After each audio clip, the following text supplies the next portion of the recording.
Hi, I'm Debi Peverill, and you're listening to one of a series of posts on pricing. We're doing one a day for the month of September. So today I'm talking about calculating break-even when you sell a product. There's another post on break-even when you sell a service. So, break-even. Break-even is the point at which a business neither makes a profit nor does it make a loss. And of course we aspire to making a profit, but it's important to know what it's going to take to break even so that you're not losing any money at this business. And I think you'll find that you do break even in your head sometimes when you're making decisions about how much of something you need to do for it to be worthwhile for you to do it.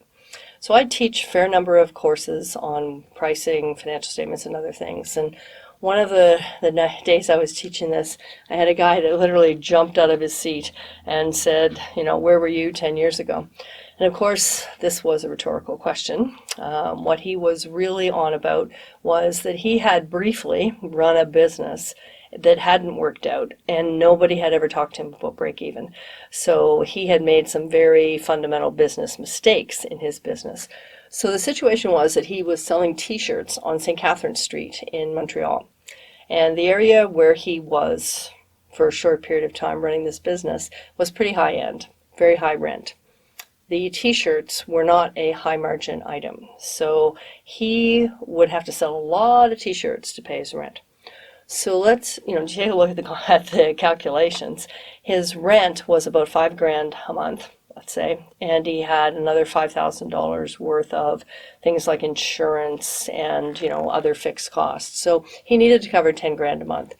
He was making $1 on every t-shirt he sold. So he was buying them for about $19 and selling them for about $20. So in order to break even, he had to sell 10,000 t-shirts every single month in order to cover his costs. And that's before he even made a profit. So this is a particularly bad combination when you have a high rent area with a low margin product.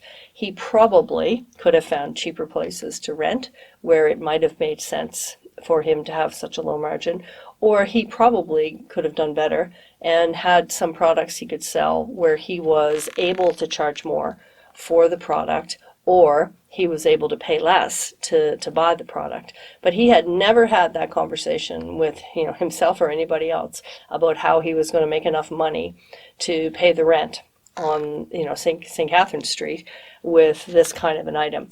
So it's not a bad idea to do the calculations when you're looking at any new product you're introducing, or if you are a new business owner and you're considering how it is you're going to cover your costs. So the arithmetic around break-even is, first you develop all your fixed costs. How much are they? In our case, we came up with $10,000 for the month. The next thing you have to do is figure out how much you're making when you sell a product. This is way simpler if you are selling one product. But if you're selling a number of products, then what we have to do is figure out the margin, the contribution margin on each item, and then figure out how much of each you sell. So if 50% of your sales come from an item where you make $1 each time, and 50% come from an item where you make $3 a time, we can do the averaging and work it out.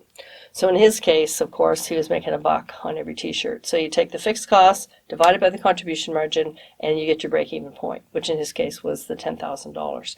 So you can do that arithmetic for any situation that you have, and you should, because if the break-even is going to be more than you think you can sell, then you need to change something.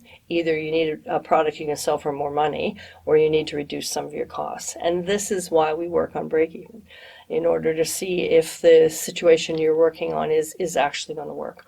So, conclusion, take a look at your fixed costs, take a look at your margins, and see where your break-even is. And that way you can make a decision about whether you need to increase your revenue or decrease your expenses.